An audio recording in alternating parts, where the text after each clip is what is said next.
You're listening to The Time-Saving Teacher from Scattered to Strategic with Allison Howd.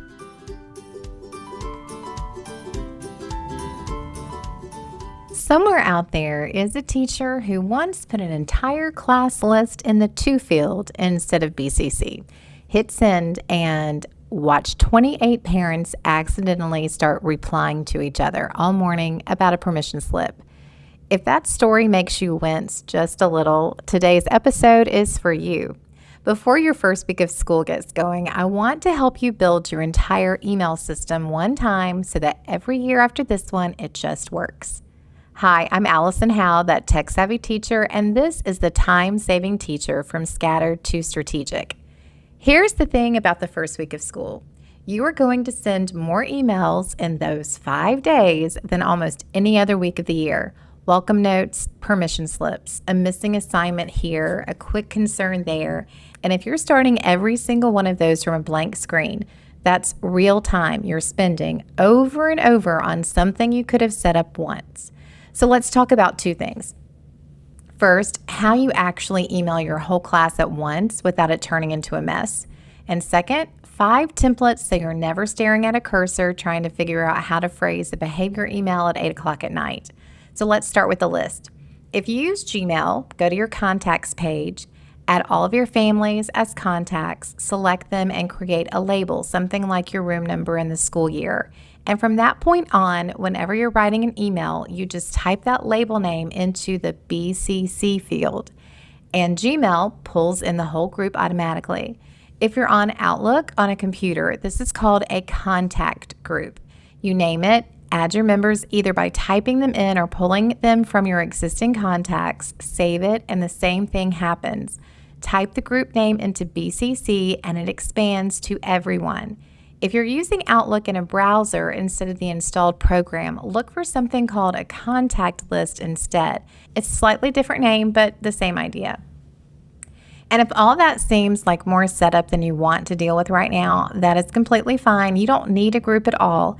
If you already have a spreadsheet with everyone's email in a column, just select that column, copy it, and paste it directly into the BCC field of a new email. Both Gmail and Outlook will read that pasted list and split it into individual recipients for you.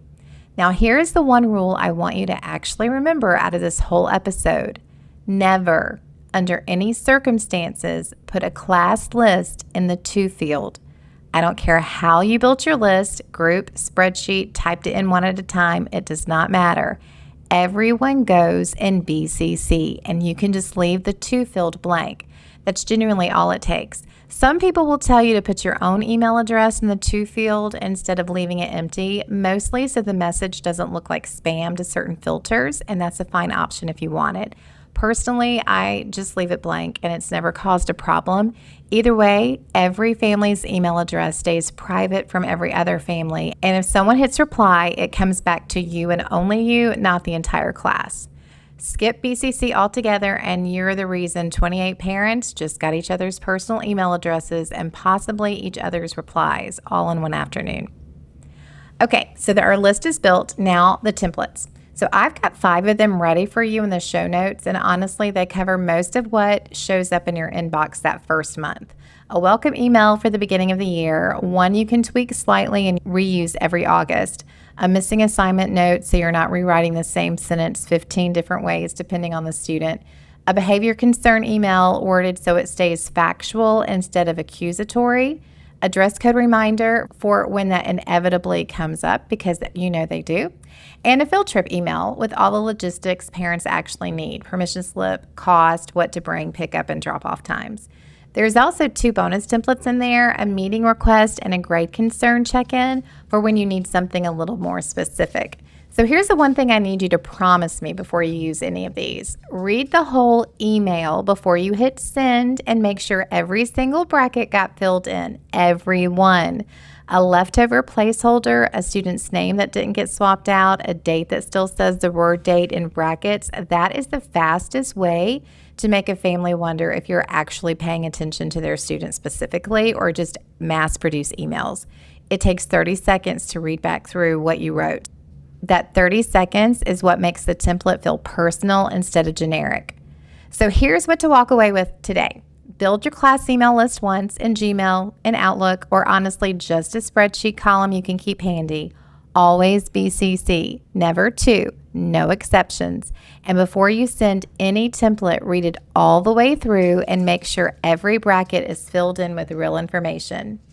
None of this has to be perfect by day one. You don't need a beautifully organized contact list and 5 polished templates before the first bell rings. You just need the list built somewhere and the templates saved somewhere you'll actually be able to find them again in October.